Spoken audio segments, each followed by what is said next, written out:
Assalamualaikum warahmatullahi wabarakatuh.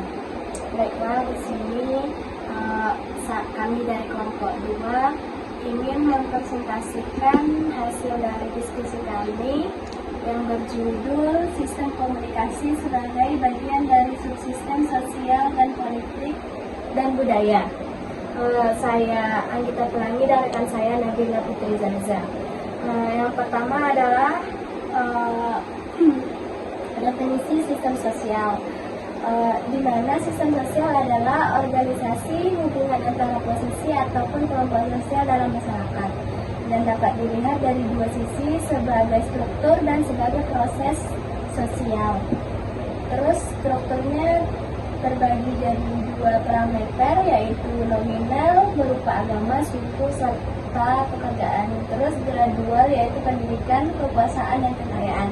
Maksud di sini adalah sistem sosial merupakan kerangka hubungan dalam masyarakat yang bagaimana individu atau kelompok saling berhubungan.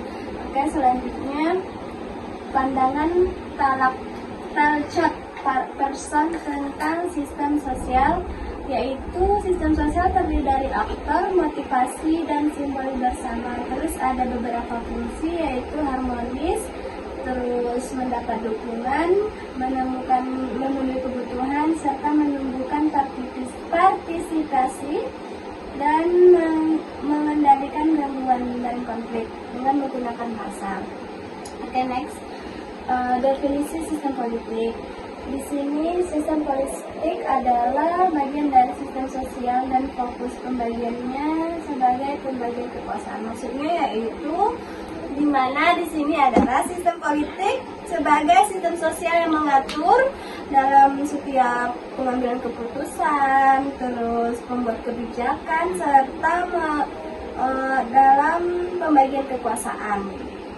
Terus menurut David Eston, sistem politik bekerja dengan aturan input dan output. Oke, next. Bentuk sistem politik dan demokrasi. Di sini ada demokrasi, yaitu partisipasi masyarakat dalam mengambil keputusan, di mana masyarakat di sini berhak mengambil keputusan sesuai dengan hati nuraninya. Terus seiring berjalan waktu, makin banyak kelompok ataupun termasuk perempuan dan suku mendapatkan hak berpolitik. Di mana bisa kita lihat pada abad ke-20 ini sudah banyak sekali perempuan yang berperan dalam politik, seperti sebagai pemimpin maupun dalam kegiatan-kegiatan sosial lainnya. Oke, next. Sistem politik autokrasi terdiri dari otoriter dan totaliter. Terus banyak negara yang mengklaim demokrasi padahal otoriter. Contohnya Indonesia pada masa Orde Baru. Mungkin sekian penjelasan dari saya. Selanjutnya akan dijelaskan oleh saudari kita Nabila Putri Zaza. Oke, terima kasih kepada rekan saya Anggita. Selanjutnya saya akan menjelaskan slide ke-7, yaitu sistem politik dalam proses komunikasi politik menurut Gabriel Almond, seorang ilmuwan politik yang banyak meneliti sistem politik di berbagai negara. Jadi si Almond ini bilang bahwa sistem politik itu punya struktur yang universal. Maksudnya semua negara pasti punya bentuk atau struktur sistem politik. Walau bentuknya bisa berbeda-beda, tapi fungsinya tetap ada, yaitu menjaga kelangsungan negara dan memenuhi kebutuhan rakyat. Jadi, menurut Almond ini, sistem politik punya struktur politik universal dan fungsi yang serupa di semua negara. Jadi, fungsi-fungsi itu dibagi dua, yaitu ada fungsi input dan fungsi output. Contohnya seperti sosialisasi politik, rekrutmen politik, artikulasi kepentingan, dan agregasi kepentingan. Dan sistem politik juga bersifat multifungsi dan dipengaruhi budaya politik. Jadi kita bisa lihat fungsi input itu penting banget untuk menjembatani suara rakyat ke penguasa. Kalau suara rakyat nggak didengar, ya jelas bisa saja memunculkan demo atau kerusuhan. Oke, lanjut ke slide selanjutnya, yaitu fungsi output dan struktur komunikasi politik. Setelah tadi kita membahas input, sekarang kita ke fungsi output. Kalau input adalah suara dari rakyat, maka output adalah tindakan atau kebijakan yang dikeluarkan pemerintah sebagai respon. Sistem politik itu juga mempunyai dua bagian. Yang pertama, suprastruktur politik, dan yang kedua, infrastruktur politik. Contohnya, saat masyarakat protes di media sosial akan kebijakan baru pemerintah, dan akhirnya Presiden kasih tanggapan atau revisi kebijakan. Nah, itu adalah bentuk hubungan antara infrastruktur dan suprastruktur politik. Lanjut ke slide 9, yaitu ada sistem komunikasi politik di berbagai sistem politik. Nah, dalam dunia politik, komunikasi itu bisa berbeda-beda tergantung jenis sistem pemerintahannya. Ada 4 jenis atau 4 sistem komunikasi politik menurut teori klasik. Yang pertama ada totaliter atau otoriter. Ini adalah semua media ini dikontrol negara. Rakyat nggak bebas ngomong. Contohnya seperti di Korea Utara, nggak ada Instagram, nggak ada TikTok, semuanya dibatasi. Lalu ada liberal atau kebebasan individu. Media bebas berekspresi. Tapi bebas bukan berarti bisa seenaknya. Contohnya seperti di Amerika, di mana pers bebas mengkritik pemerintah, tetapi tetap ada etika yang harus dijaga. Lalu ada tanggung jawab sosial.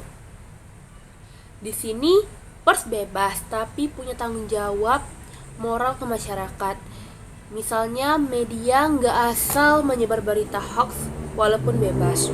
Dan yang terakhir ada komunis, sentralisasi pesan. Segala informasi dikendalikan oleh negara. Sekarang kita masuk ke peran komunikasi sebagai proses sosial. Apa sih maksudnya? Jadi begini, komunikasi itu bukan sekedar ngobrol, tetapi dia bisa mengubah cara pikir masyarakat dan menciptakan perubahan sosial.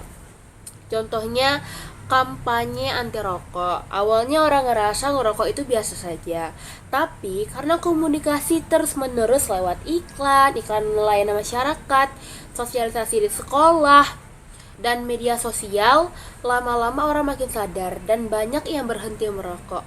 Nah, itu contoh perubahan sosial yang dipicu oleh komunikasi. Ada ilmuwan yang bernama Little John, dan si Little John ini bilang, komunikasi itu alat kita buat belajar berperilaku. Dan tadi ada istilah struktur sosial. Itu maksudnya tatanan atau susunan dalam masyarakat, seperti status sosial, aturan, dan norma yang ngatur kita semua. Nah, komunikasilah yang bikin struktur itu bisa tetap jalan dan gak rusak.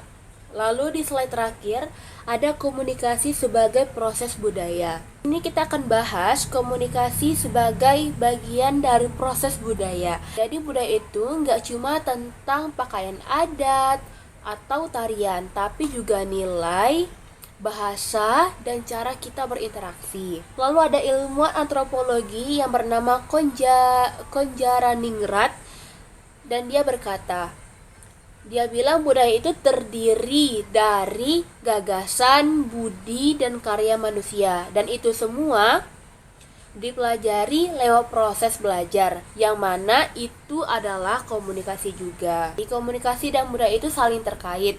Budaya bisa bertahan karena kita terus komunikasikan ke generasi selanjutnya, misalnya lewat dongeng, film, atau medsos. Nah, itu saja presentasi dari kami. Jika ada kesalahan, mohon dimaafkan. Wabillahi taufiq wal hidayah. Wassalamualaikum warahmatullahi wabarakatuh.